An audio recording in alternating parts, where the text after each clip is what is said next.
The Haitian migrant crisis is far from over. On this week's episode of The Global Lane, former acting Secretary of Homeland Security Chad Wolf says most Haitian migrants are still inside the U.S. border awaiting transport to cities around the country.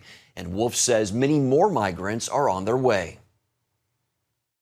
I think you have to plan on that there will be another caravan or two that come to that border. I think they are incentivized, they being the traffickers and the smugglers, as well as the migrants themselves. They're incentivized because of the success of those Haitians in Del Rio getting across and now into American communities. So they see that it can be successful. I think it's the Biden administration's job right now to break up those caravans, and they need to do that by working with Mexican officials and others. But they also need to do that by not only the messaging, but the policies they put in place.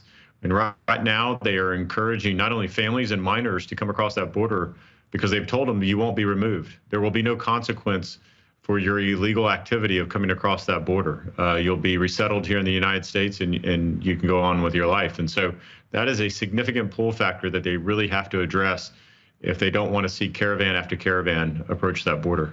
And you mentioned smuggling. We've seen meth and fentanyl seizures at the border increase dramatically this year. So how concerned are you about gangs trafficking drugs and even humans? No, it's a significant concern. Obviously, when you have 15,000 folks under that bridge in Del Rio, it takes an immense amount of Border Patrol time and attention to care for and to process those individuals. And that's time that you don't have Border Patrol on the line on that international border, making sure that you're not only keeping migrants out, but you're keeping illegal narcotics and other contraband out. And so when you have something like Del Rio, it just sucks up all the resources, and that leaves a void for the cartels. And we have to remember that each of those 200,000 individuals that crossed that border in the month of August paid the cartels between $5,000 and $10,000 each. So that's millions of dollars a day that the cartels are reinvesting into their criminal enterprise. And so it's only making them more bold and stronger by the day. And Chad, before you go, I've got to ask you about Afghan refugees. Thousands are being brought to the United States. How confident are you that they've been properly vetted, that we won't be letting in some Taliban or other terrorists? Well, I've got some real concerns about the manner in which the administration not only withdrew from Afghanistan and Kabul, but the manner in which they're trying to vet all of these individuals. You have to remember that the vast majority of folks that they have brought back to the United States are not SIV holders. Those are the special immigrant visa holders. We actually know, or we actually have a lot of information about who they are because they worked with the U.S. military. The vast majority of folks that we have brought into the United States and paroled into the United States are just normal, regular, everyday Afghans who wanted to leave.